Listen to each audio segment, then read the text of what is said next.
First rule The Entertainment Roundtable. is you do not talk about The Entertainment Roundtable.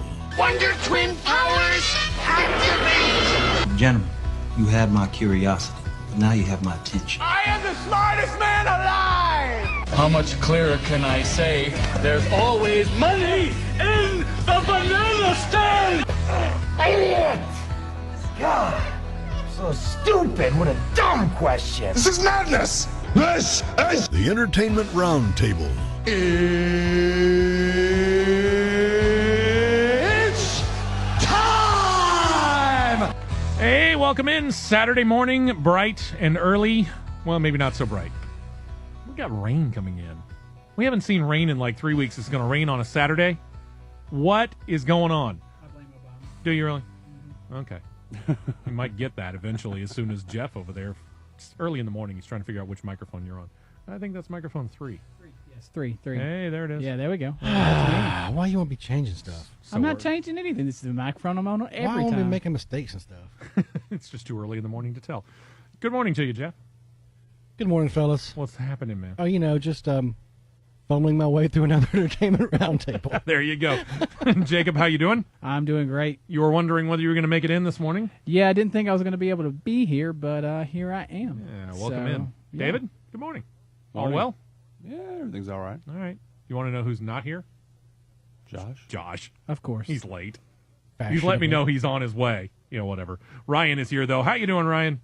I am doing excellent, Steve. How's everyone doing? Doing well. Understand you're making some progress in your your wannabe career of a professional movie critic.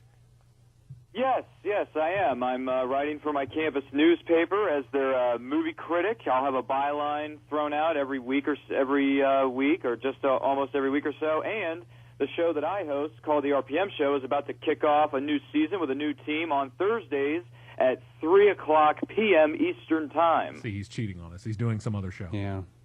No, it's all right. It's just my show. You know, you guys will always be number one. There you go. Well, we appreciate it. We're glad that you're here. And, you know, the benefits of being a movie critic, now all of a sudden he's starting to realize them. He's getting into movies for free now. Yeah, I was aggravated because I used to do the same thing for my campus newspaper, and they never gave me money to go see movies. See, you were just working for the wrong one, man. Yeah, Working I for the know. wrong one. Let's see what we got going on here over the past weekend. Top 10 movies of the week, just hanging in there. And at number 10, Percy Jackson's Sea of Monsters, $1.8 million, 62.1. Getting the feeling it might be gone this weekend. Probably so. Elysium in there, another 2.1 million. One Direction, This Is Us, another 2.4. But this movie hasn't made more than $30 million, so I think all the 15-year-old girls have pretty much seen it. Planes in at number 7, 3.1 million, 83. Instructions not included, still raking in the cash, $4.8 million, 27.2 overall. Not bad for a movie that they made for what? Maybe a couple of million, if that.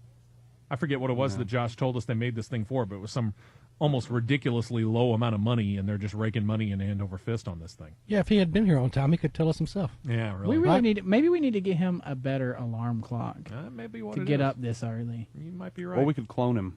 Ooh. No. One's enough. One Josh in the world. Is enough. Great minds, man. Into the top 5 here. We're the Millers, another 5.4 million, so 131.6 there. These guys got to be happy with that film. We thought it was funny. A little bit on the raunchy side. We went to go see it, though. We thought it was funny. I'm surprised it's done this well. I didn't think it was going to do that well. Yeah, I mean, I knew it was. I mean, there's not many comedies out right now, but I mean, and so I expected it to do decent, but I really didn't expect it to get this much I didn't either. money.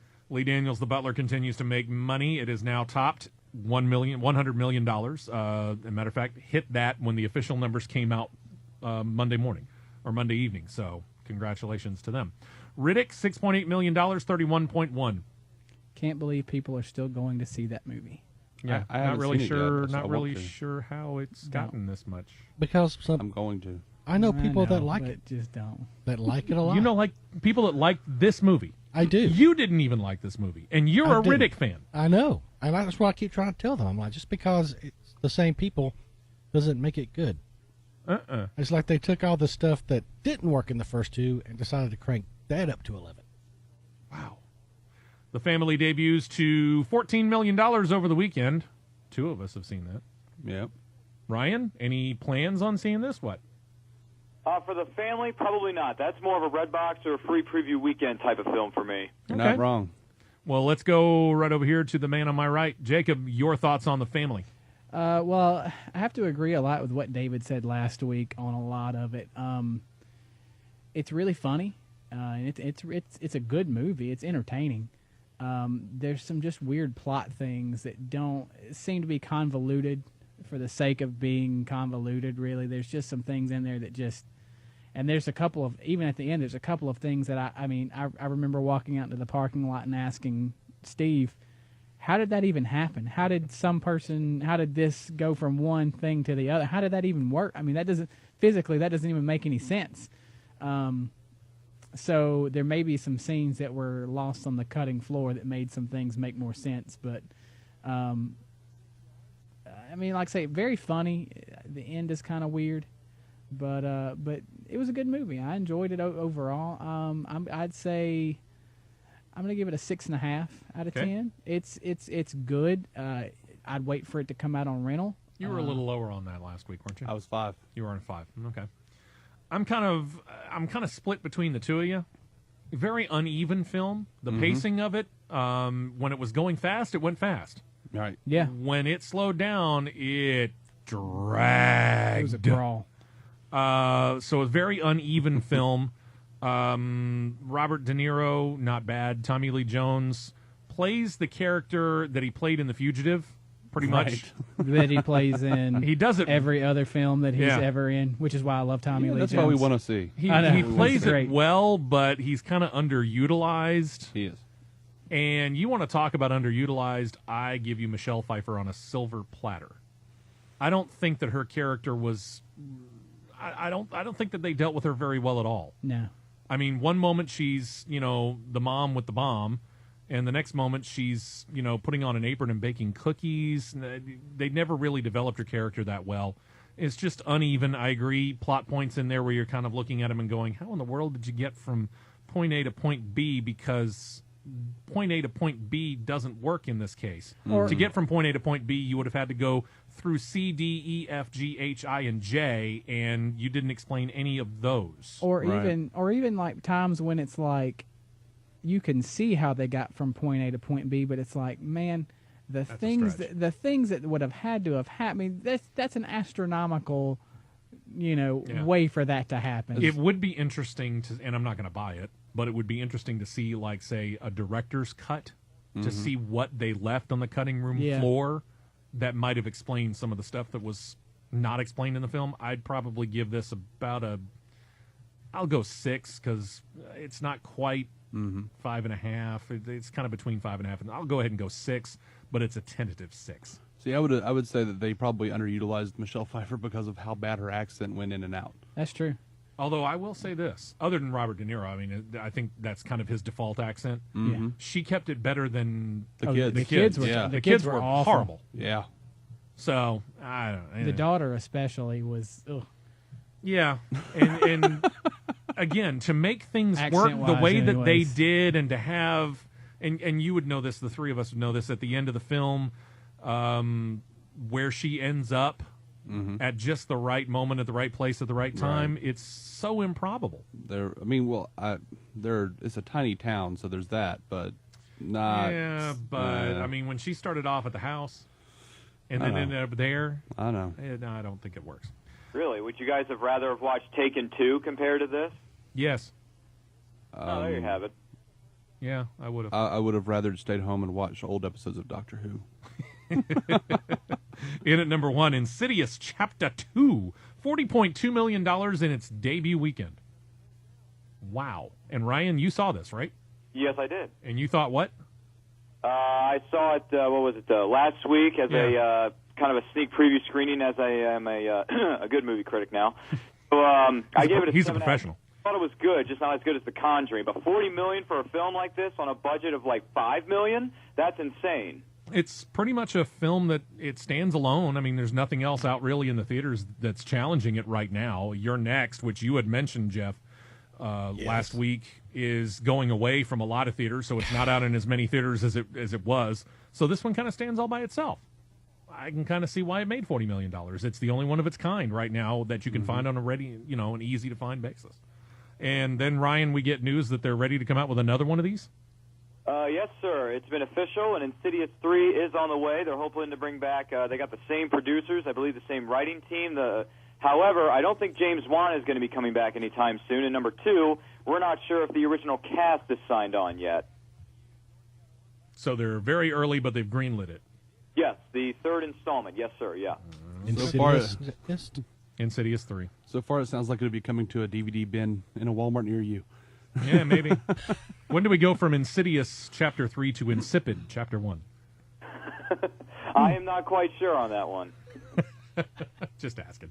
Out this week, I kind of want to see this, but then I found out this thing is like 2.5 hours long. It's Prisoners. Oh, this one's on my radar. I'm going to be seeing it tomorrow, gentlemen. You lost me at 2.5 hours. It's a long film. Hugh Jackman, Terrence Howard, Jake Gyllenhaal, two families having a get-together when both of the family's youngest are kidnapped. One of the dads snaps when he doesn't feel satisfaction with the police investigation.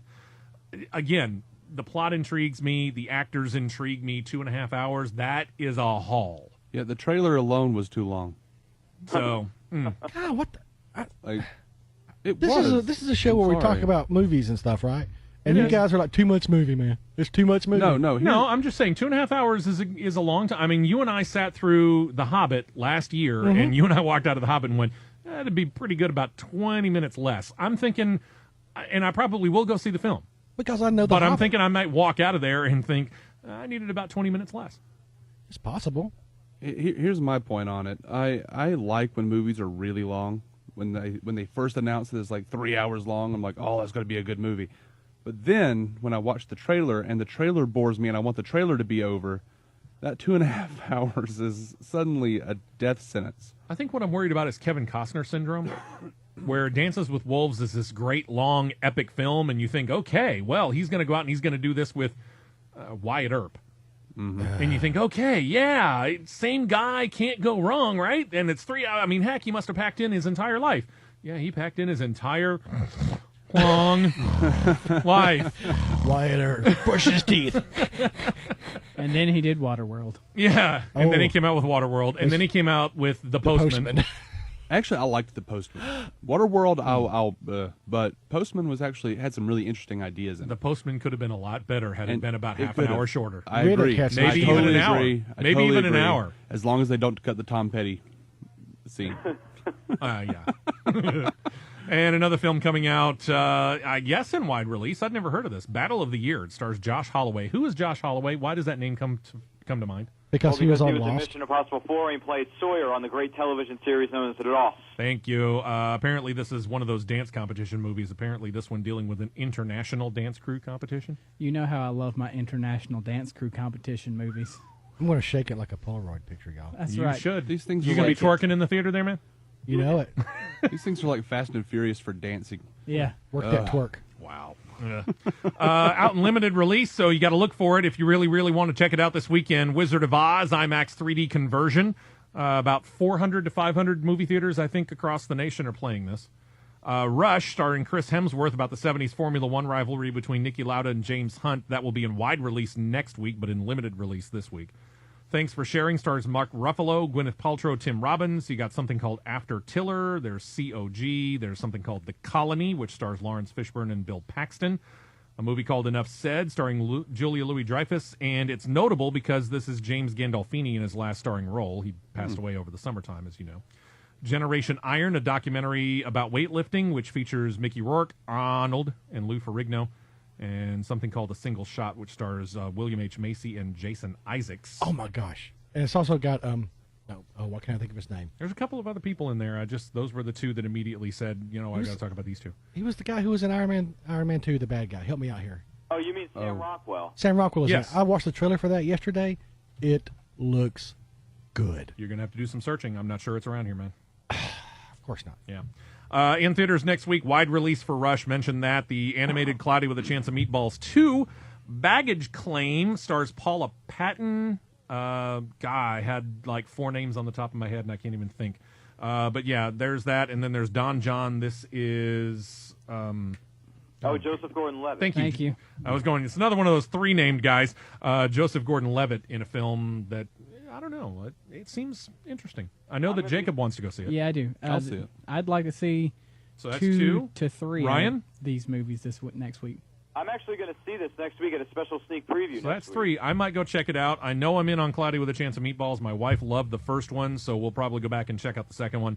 And I want to see Rush, and probably will, because it's a racing film, bring my partner from the Fastest Hour in Radio, Dustin, in on that, and we might do a review on that.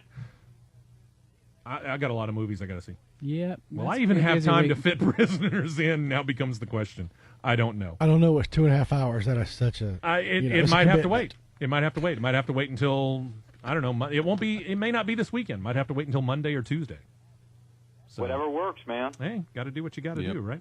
All right. As we kind of look at the clock and note that Josh still isn't here. Man, That's all right. We don't need him anyway. We get to laugh at him when he comes in. Speak for yourself, Ryan. I miss Josh. We get to laugh at him when he comes in. Oh, really? Is there a bromance between you two? No, actually, what I want to see is because of the animosity that has developed now that we put the glass in between Jeff and Josh again, I want to see how bad Jeff rags on him coming in when he finally does make it in. I'll take it easy. I don't want to make her cry. Much. You know what? We should ask if he's Oh, there she is. There she is. Battle of the Year. Tell you what, let's go to break. When so we come sensitive. back, we'll pick on Josh, and then we'll continue back on. We got a lot of movie news that we're going to get to, including the possibility of a musical. We'll talk with Jacob about it because he's actually kind of excited. I'm super excited. Somewhere over the rainbow, way up high, there's a land that I heard of. Welcome back into the Entertainment Roundtable. I wouldn't normally play this, but it was the only song I could find off of a soundtrack for this week.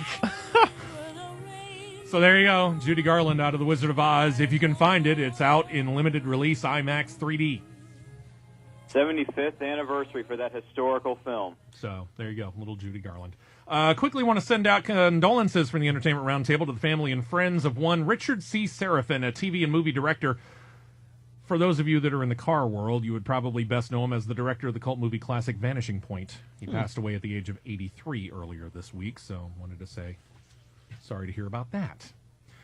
Now, as we get around here to the second run of the Marvel big-time Avengers characters. By the way, welcome, Josh. Thanks. About time you made it. Better late than never, You need right? a new alarm clock or something like that? Is that what it is? It depends on which side of that equation you're on. So. I know that's true. I know 6 a.m. is early, but I mean we need to get it together. I'm on like California time or something. Sure, we'll just we go need with to that. be less on California time and more on Birmingham time. State name dropping. Yes, You know, there you go. I jet set, so Yeah. It's almost like he's got like some sort of thing in the movies or I something. know, like whatever. that. Welcome in. Did you both see anything coasts. last week? I actually did. What'd you see? Nothing that came out last week. Oh, okay. What'd you see? But I saw World's End. Meh. Yeah, and? It was fun. I liked it. It was fun. It was Okay. it was radical at the end there. I didn't see that coming. But it was a decent movie. I liked Shaun of the Dead better, and I think it was kind of on par with Hot Fuzz. So I would say out of 10, give it a 4. Okay. He's notoriously hard, so I would say that probably translates into about 6.5 for the rest of It's us. fun. I It's love Hot Fuzz though, man. I really Hot do. Fuzz was awesome. Did you like Hot Fuzz more than Shaun of the Dead? Man, Wait, did you say at World's End or World War Z? At World's World's End. End. I saw World War Z Okay, years never ago. mind. I thought you were talking about World War Z, and I'm Or like, a year who ago. cares? No, You know, Lord. whatever. I was Like 2 I months. saw it 2 months ago. Not even a year. fine. Seems so long ago. All righty. Moving on. Okay, Trouble in the World of Thor 2. I mean, this sounds ultimately serious here because this is a film that we're supposed to get in just a couple of months. What's going on? Yeah, it would worry me if it wasn't so hilarious. It is a little funny, I will say. Yeah. As you know, Joss Whedon's been working on Agents of S.H.I.E.L.D. and Avengers Age of Ultron, but Alan Taylor actually ran into some rough spots on the Thor the Dark World set with some of the script. He said, Joss came in to save our lives a couple of times. We had a major scene that was not working on the page at all, and he basically got airlifted in like a SWAT team. He came down, rewrote the scene, and before he got back on his plane, I sort of grabbed him and said, and this scene and this scene? And he wrote 2 other scenes that I thought had problems. That's awesome. Joss Whedon single-handedly saving every Marvel movie ever made. All right, let me ask this because you've seen this, Josh. You've Yes. seen this behind the scenes.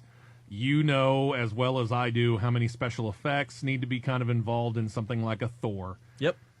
Is this thing going to be out on time? Oh, it will be. No, a big movie like this. I mean, honestly, rewrites, they rewrite things in the editing room. Oh, yeah. So, I mean, rewrites are something that just happen a lot. I mean, you don't know. You write something down on paper, it makes sense on paper, you shoot it, and it doesn't make sense. And you'll look at it in the editing room. I was just in a discussion last night with a few people, and they were editing a movie that's already done, you know, like in the script form. They're rewriting scenes. I mean, on set, there'd be times when I've been on a movie set where they rewrote the scene right in the middle, like, we're shooting the scene, I gotta rewrite it. We don't have enough time to shoot what we want, so I'm gonna rewrite the scene. Okay, then. Yeah, it happens. I don't think that's anything really that radical. Except that they airlifted Joss Whedon in. Now, the airlift is a nice twist. Yeah. Fly in, rewrite 3 scenes, That's no fly big out. deal. You know, jet setting like I do. Sure. I mean, you were just in Canada this morning, weren't you? No, I was talking about you. I've been on the set, you know, out there in Cali where they're working on the movie. No, I actually don't work on a lot of films in California, mostly in states like Alabama and Georgia. I reserve the right to make fun of you. Okay. I am ashamed. Plus, he's got a couple of panes of glass between him and you. Here we go. They continue to work towards the filming of Expendables 3. Yes. They keep adding names that we recognize, but this one might not be a name that you'd associate much with action, David. Yeah, actually, I'm more excited about this than what was originally going to happen. Apparently, Nicolas Cage couldn't do it. Nicolas Cage could not do it. this, so they brought in Kelsey Grammer to play the character named Bonaparte. Because, you know, mercenary. the first person I think of when I need to replace Nicolas Cage is Kelsey Grammer. It's not that big a leap. No, not at all. You know what I Really? think is really Frasier. happening? He's not really. We were fooled into thinking that he was putting these things together with all action stars, but they're all just Republicans. Nice. That's the only funny. Republicans in Hollywood. Yep. Yeah, you're probably I right. respect that. All right, Ryan, let's go to you here. You have found out about a film that looks like kind of an alien wannabe. It's entitled The Last Days on Mars. What do you know about this film? Well, we know it's going to hit theaters everywhere on December the 6th of this year. It stars Liev Schreiber as well as Elias Koteas, who's been in a couple of films, as well as Liev Schreiber. It's about a group of astronauts who's on a last routine mission on Mars or on their last day there before they head back home. Some of the scientists who are with them on this mission decide to go out for one more research trip, and they find something that they didn't expect to find, and something goes horribly wrong, and it's up to them to fight for survival. With Prometheus having come out last year, Jeff and I were underwhelmed when we go to check this out. They've already greenlit a Prometheus 2. Yes, they have, yeah. Are we done with the whole idea of going to a distant planet and being assaulted by something that you, quote-unquote, didn't expect? You know, it Probably looks a should be. lot like Prometheus. I watched It the does. trailer. The visual effects, though, are stunning, but it looks like Prometheus. It doesn't even look like Prometheus to me. It looks like Alien, Jeff? like just straight Yeah. out. I haven't seen the trailer, so I can't comment. But you know, All right, I well, never get enough going to a strange planet and being assaulted by Yeah, something I didn't That's expect. kind of the, okay. I watched it with another guy, and we watched it, and we're like, are you serious? But we'll go watch it. Jacob, what do you think? Yeah, most of these kind of movies aren't really my style. So, scary. What is your style, Jacob? Eclectic. We'll go with that. I'm Maybe going to go with the science. There's of going to be sleep. some a Maybe, little for later. example, we're- like this one. Like this one. Yes! Yes! That's not eclectic. That's just weird. That's his style. Though. Yeah. I do like The Wizard of Oz. It's a good movie. All of a sudden, recently, we've gone through trends here. Like in the 80s, as I was growing up, if you had a soundtrack, it had to have Kenny Loggins on it, and then it became Bryan Adams. Nowadays, if you're going to do a film about somebody in the past, be they recent or distant past, you have to have Leonardo DiCaprio in it, apparently. He's portrayed Howard Hughes. He's portrayed J. Edgar Hoover. Now he's about to portray the 28th president of the United States, Jacob. Yeah, he is set in the works to play Woodrow Wilson. Warner Brothers has picked up a biopic about Woodrow Wilson. He's also going to produce the movie through his Appian Way production company. My question is does he actually tell the truth about Woodrow Wilson and all of his warts, or is this just a love story about Woodrow Wilson because everyone seems so infatuated about Oh, it? it'll be a love story to Woodrow Wilson. So in other words, they won't say that, hey, Woodrow Wilson's actually the guy that resegregated the military? Yeah, probably not. Nice. I was just curious who the 20th president of the United States was. And now you know. And knowing is half the battle. Yes. G.I. Joe.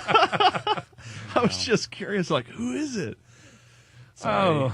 I was homeschooled. Ever since about what? Grease? Musicals haven't really been all that big. Now, we've seen Chicago and Rent. They did okay business here. Yep. They're going to try it again. Johnny Depp, Meryl Streep, Emily Blunt, Chris Pine, Jake Gyllenhaal. Seriously, Jacob, talk to me. All right. Well, Disney has picked up the rights to make a movie version of the musical Into the Woods. Like I say, it stars all of the people you just mentioned. They haven't finalized all of this yet. It's still a lot of in the works.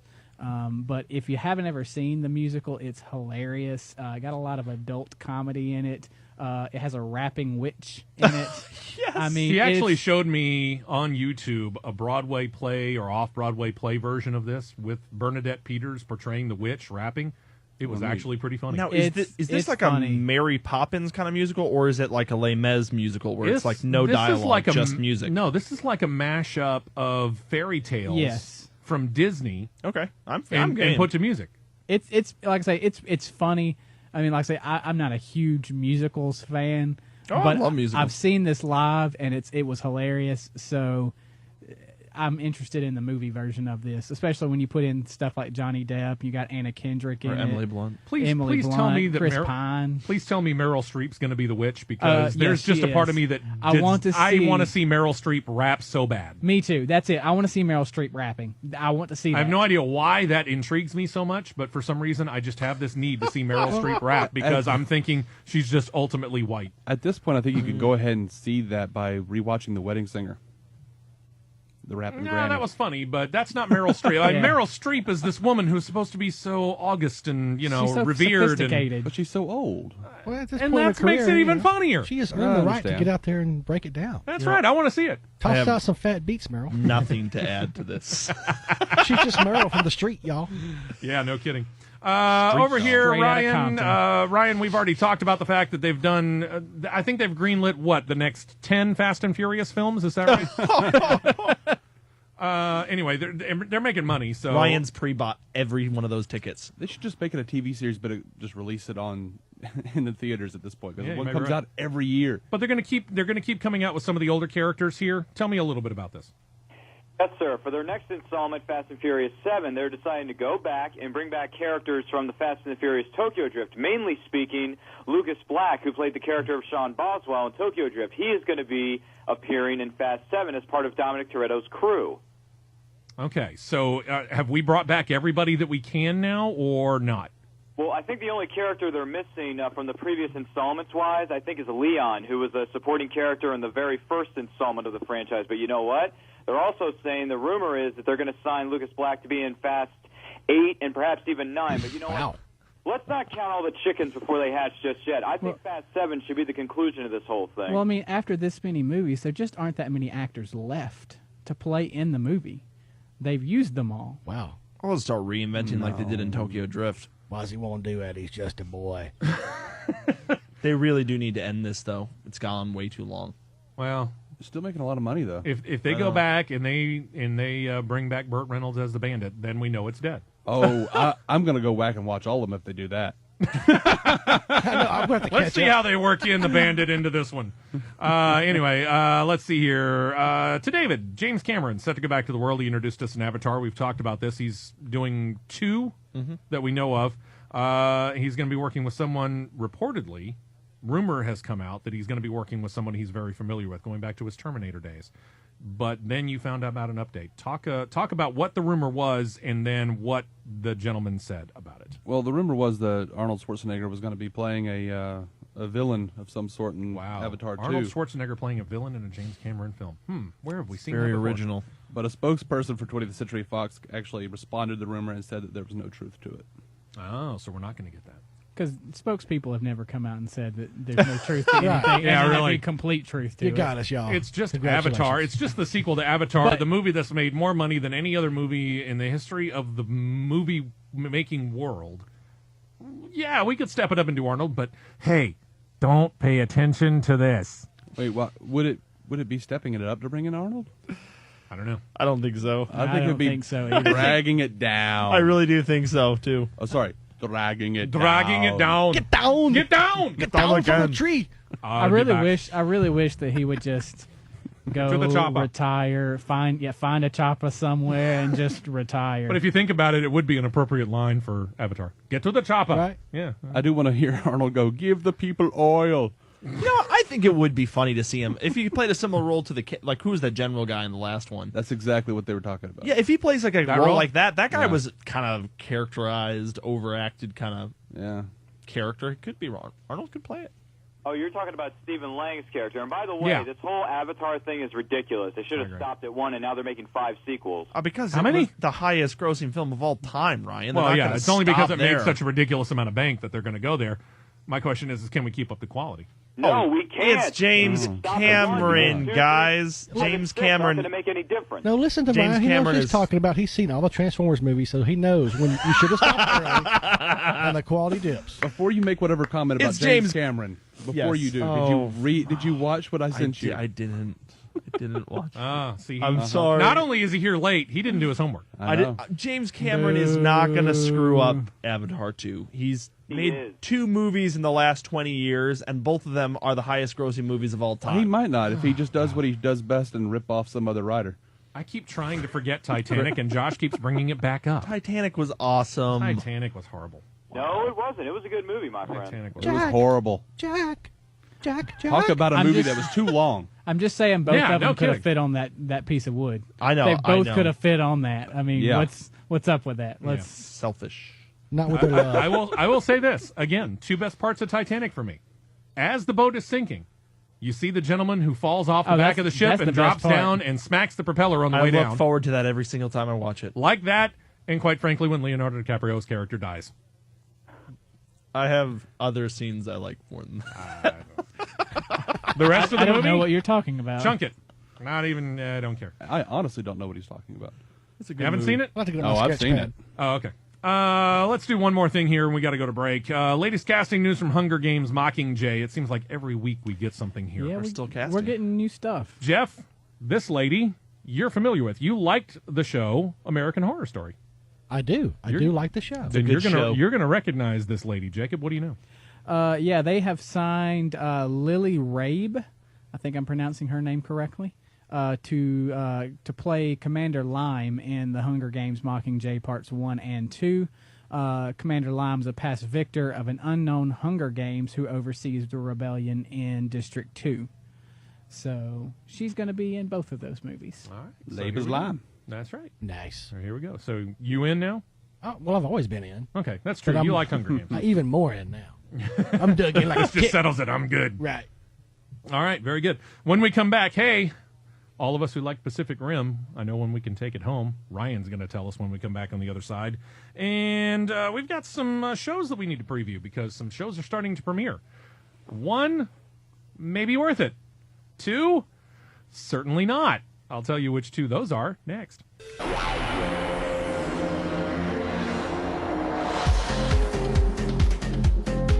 Welcome back in. Superstation 101, WIDE, live local on your FM radio dial. We appreciate you listening on this Saturday morning. Entertainment Roundtable rolling on here, and NCIS brings us back. NCIS and Marvel's Agents of S.H.I.E.L.D. both going on the television at the same exact night, same exact time. Tuesday night, 8 p.m. Eastern, 7 p.m. Central Time. Agents of S.H.I.E.L.D. gets scheduled up against the #1 scripted television show. I think there's room for the 2 of them. It will hack into, I think, a certain extent, some of the viewership on NCIS. And that leads us to some of the shows that debuted this week. We'll get to Sleepy Hollow in a second because we got several people that want to review this. Tuesday night, 7 p.m. Central Time on the Fox Network, they've got 2 sitcoms. Dads, which stars Giovanni Ribisi and Seth Green. Who among us has seen this? Jacob has seen it. I saw a trailer for it. You saw the trailer. I saw a trailer too. Okay. I saw I saw the whole you? thing. I've seen Jeff? nothing. Seen nothing, Josh. You're not much of a I TV saw watcher. I saw the commercial for it and it just looked tacky, so I didn't bother. Yeah. Okay. What was that your opinion? Yes, and it looks trite and sad, and I can't do laugh tracks anymore. Gotcha. Jacob, your thought on Dads? Yeah, watched episode 1. It was tough to watch. you think that you're going to get raunchy humor. You don't really get that. I mean, there's a little bit, but you don't get that much raunchy humor. It tries to be like a very traditional sitcom, and to me, it just doesn't work. It didn't seem to make any sense. I just didn't care for it much at all. I mean, it had some funny points in it, and I mean, it has Seth Green in it, who's always funny, but overall not very good. Okay. What do we rate? We rate TV shows on half the scale of movies, so on a 5, On a 1 out of 5. I'd give it a 2. Give it a 2. Okay, I'm right about there with you. I had the thing where I'm like looking at the shots in the trailer, and I know the joke before anyone says anything. Yeah. And it's very predictable. Yeah. Yeah. Yes, exactly. I would go probably about a 1.5 on this. The funniest part of the entire episode was the scene that you saw in the preview, which was Seth Green acting like he was taking out the 2 swords and slicing off the head of his dad, who played in Animal House, whose name I cannot remember right offhand. That was the best part of the film. That was the best part of the show. Giovanni Ribisi, highly underutilized. I mean, comes across as an absolute total wimp. His dad, played by Martin Mull, said exactly one line that I can remember that was not racist. But Martin Mull, to me, Martin Mull is one of the better characters in the show. I mean, Couldn't handle it. yeah. Which one is Martin Mull? The guy from The Mask or the guy from Roseanne? The guy from Roseanne. Okay. Yeah, the guy from The Mask was the other one. And Okay. his name I cannot come up with. I have no idea why. It's funny. I actually just this week saw him and Giovanni Ribisi in the 1985 Twilight Zone series. Brenda Song's character in that show was also kind of funny, too. I will say it had its moments. She had her moments in that, and it was definitely surprising because you know she has her background in Disney. She's done Disney stuff, and then to see her come over and do something that's a little more risque, her character especially, was interesting to see. It was, I guess I won't say funny. It was just interesting to see. Yeah. All of the Disney stars do that. Yeah, it's true. I will say this. This show will not be watched on my television again because I've got NCIS and I've got Agents of S.H.I.E.L.D. coming. It won't last. I'd be surprised if it makes it a full season. And that brings us to what follows, Dads. That's Brooklyn Nine-Nine, Andre Braugher, Andy Samberg. Whatever. I'm not even going to go any further. Jacob, your thoughts? I actually really liked Brooklyn Nine-Nine. I would. thought it was funny. It's stupid funny. It's stupid, all right. And I mean, yeah, I mean it's dumb comedy. It's dumb, all right. It doesn't do. I'm not going to go so far as it's comedy. It doesn't do any kind of laugh tracks, or it's not a live audience. I would say it's, that was one blessing, yeah. But yeah, I mean, I enjoyed it a lot. I mean, just the interaction between the characters was good to me, and I really like the actors. I'm giving it a 3.5 out of 5. I like the actors, but I couldn't get past the trailer. It looks so stupid. He's giving this 3 more stars than I'm going to give this thing. I can't even give this thing a full star. That's because you don't have a sense of humor. This thing is thoroughly unwatchable. It is so bad. The best thing about the reason this show gets a half a star is Andre Braugher, who is so miscast in this. So nothing for Sandberg? Michael Crews, Terry Crews. Terry Crews. You want to that's it. talk Terry about Crews. just His character is I hilarious. don't believe him in that. He should It's stick to funny Old Spice because commercials. he's the big dude Oh my who's gosh, all I can't see sensitive, and that's hilarious. I can't picture. He can't play that. I'm sorry, he They can't. had the dude who used to be on can't play it. Reno 911, Yeah. and he's funny in that. No, just don't get it. So you can't do it. Cannot do it. Look, It's good. Two very different ways of looking at this show. Very I understand. opposing views. I saw the trailer. It looked horrible, but I will actually watch it for Jacob I'd and say come in with my 3.5. review. It's funny. I will be interested to see what you think, because to me, if this lasts longer than Dad's, something's wrong in the world of TV. Based on the trailer, I'm going to hate it, but I'll watch it. See, I love sitcoms though, so I mean it's right up my alley. I like sitcoms too. This just didn't, You know what work. Joss Whedon did to me? Did not He work. made it to where like I only really like dramas that are just funny. You like the dramedy thing, huh? Yeah, like just something really serious happening. Take me on that roller coaster. Like kill off a character and make me cry and then make me laugh directly after. Hey, speaking of killing off characters, it took him less than 10 minutes to do that on Sleepy Hollow. You sure did. All right, I think we've got, what, 4 people that are reviewing this? 5 people? didn't How many? see it. You didn't see I it? saw the You I didn't want see to see it. Okay, I want to Ryan, see it, have yeah. you seen Sleepy Hollow? Yes, I have. Jeff has seen it. Jacob. I have seen it. I've seen it. Hey, where do we start? Let's start with Ryan. All right. Well, for Sleepy Hollow, from what I saw from the pilot, you got somewhat of a newcomer and actor, Tom Meissen, taking on Ichabod Crane. It's a modern retelling of the classic story of the tale of Sleepy Hollow. Headless Horseman, sci-fi, supernatural genres, all tossed in there for good measure. I absolutely enjoyed this. I wasn't expecting much from it, but man, it's a good mystery thriller type show. Like the supporting cast, like Tom Meissen especially, he really acts. I mean, he just embodies that character of Ichabod Crane. So on a scale of 1 to 5, I'm going to give Sleepy Hollow 4 stars out of 5. I love the mystery, love the intrigue. There are some plot twists thrown towards the end of the pilot that say, hey, this could go on for a while. There are a few directions that this show could take. So Monday nights, 9, 8 Central, I'm there. All right, Jeff, agree or disagree? I don't want to go next. I want to wait. You want to wait. You want to go close it out. last? I do. You want to go? Oh, this is almost so intriguing. I'm actually going to allow that to happen. Jacob. I really liked it. I mean, I had a good time watching it. You know, it was a little far fetched in places, but I mean, I enjoyed how it unfolded. I thought it was an interesting twist to the story. It was a little bit different of the way you would think it would be told. And there's some different things. I will go ahead and tell you: do not get attached to characters. No doubt about that. Don't get attached to characters because you're going to be disappointed real quick. But I really enjoyed it. Like I say, I'm giving it I think 3.5 out of 5 again. I have a question. Yeah, all it's right. more far fetched than the Headless Horseman being a thing. Yeah, it takes the Headless Horseman, and then we're going to make it a little more Does it far. look Yeah, like it takes it further than that. It looked like a cross between like A Night in King Arthur's Court and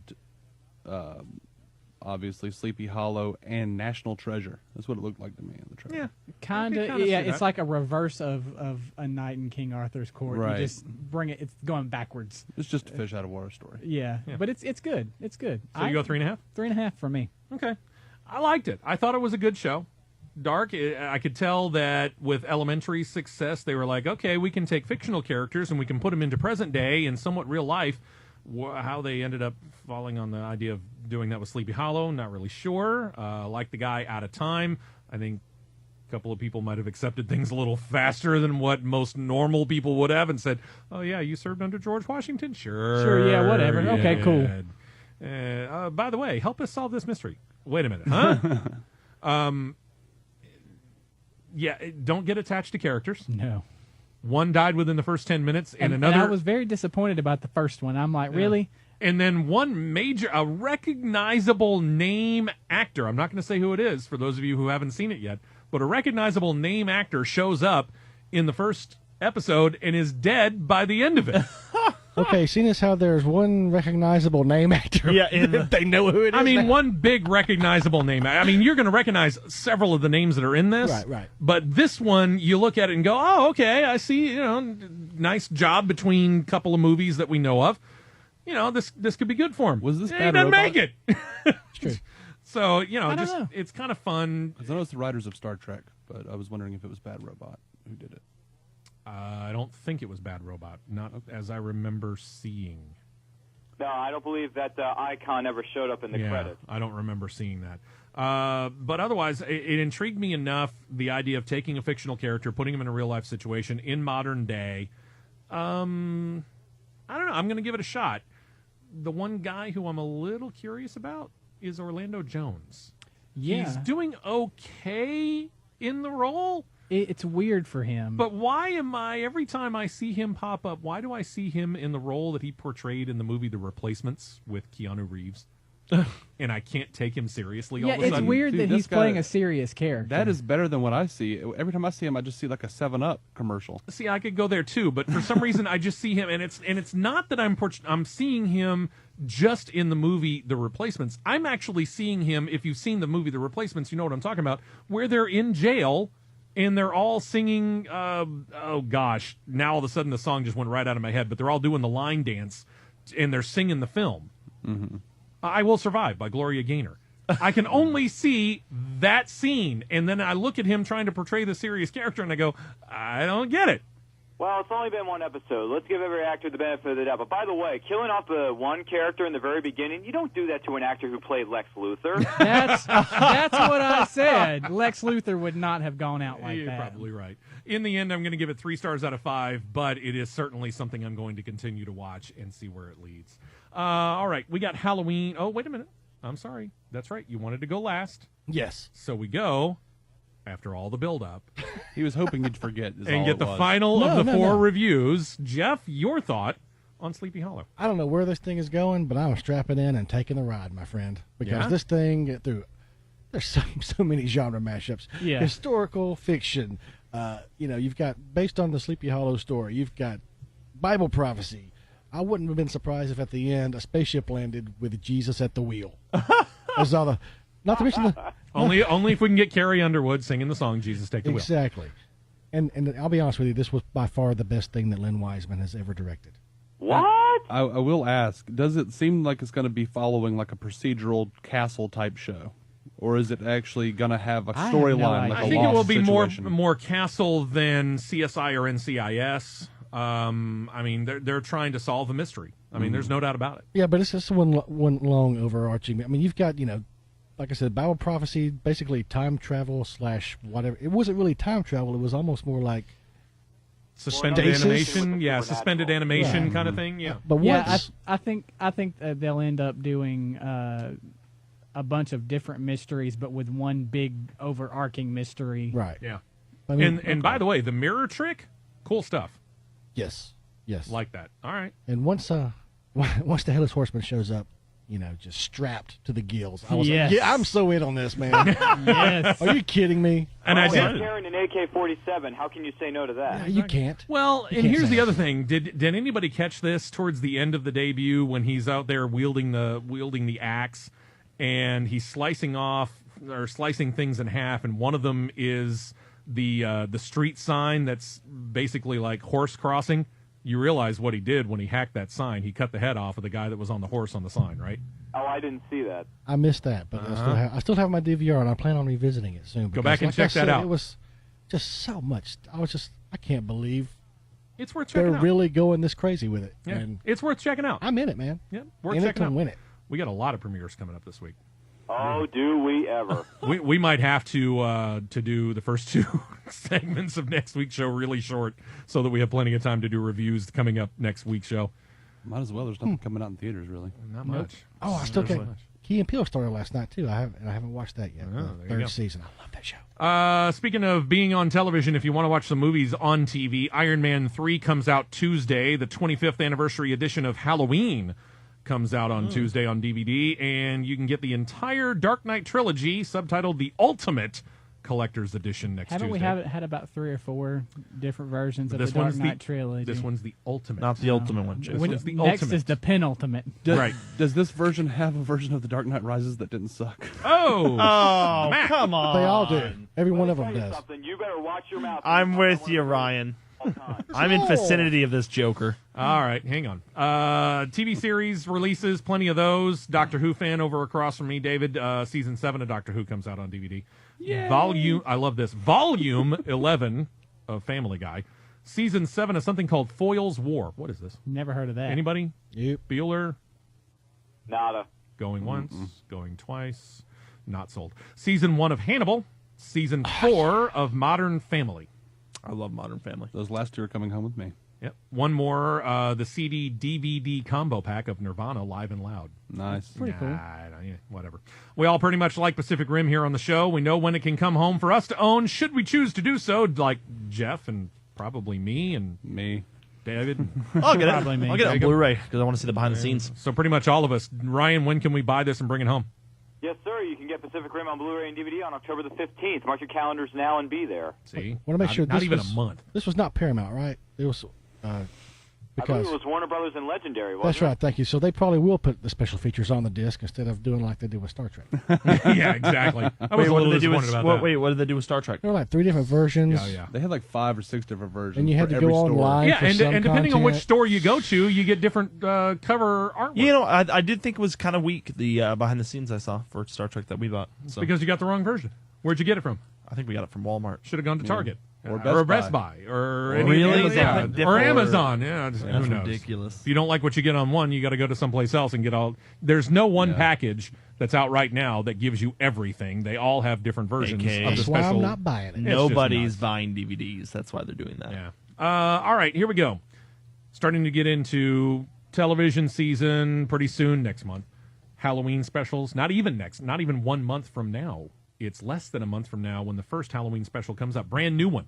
Not like it's the Great Pumpkin Charlie Brown, which I'm going to watch. I like Charlie Brown.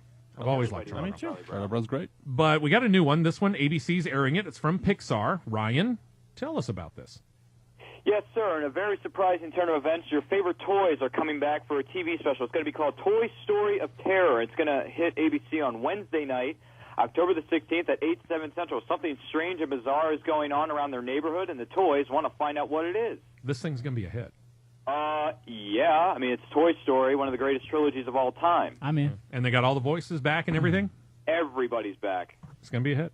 Wait, what it's is going to this? get It's a Boffo TV? ratings. It's a TV Halloween special for Toy Story. Oh, they're just destroying the purity which was the Pixar brand by diluting it with these stupid sub-products. It's called Annoys me making so bad. money wherever you can. You can make money by delivering good products consistently. Well, you haven't seen this, so how do you know it's not good? Well, that's true. I'm actually a little worried. You know, when you bring a brand like Toy Story over to television, you think they are going to dilute it by taking out all of the adult content. Maybe. I don't think so, though. No, yeah, right. Speaking of adult content, Tuesday, 7 p.m., 8 p.m. Eastern for Ryan.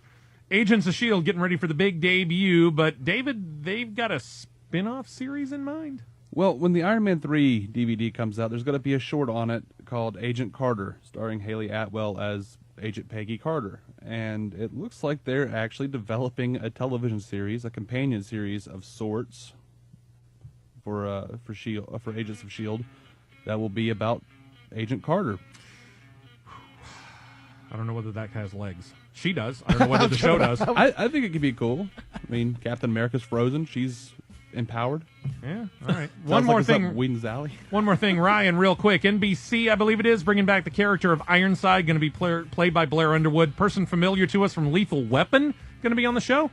Yes, Danny Glover is going to play Frank Ironside, the father to Ironside, in a flashback sequence. Nice. We'll have to see how it goes. Lots of stuff to talk about, movies and TV next week. Ryan, join us, won't you?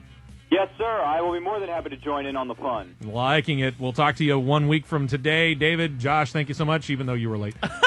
Jacob, Jeff, thank you so much. Y'all have a great weekend.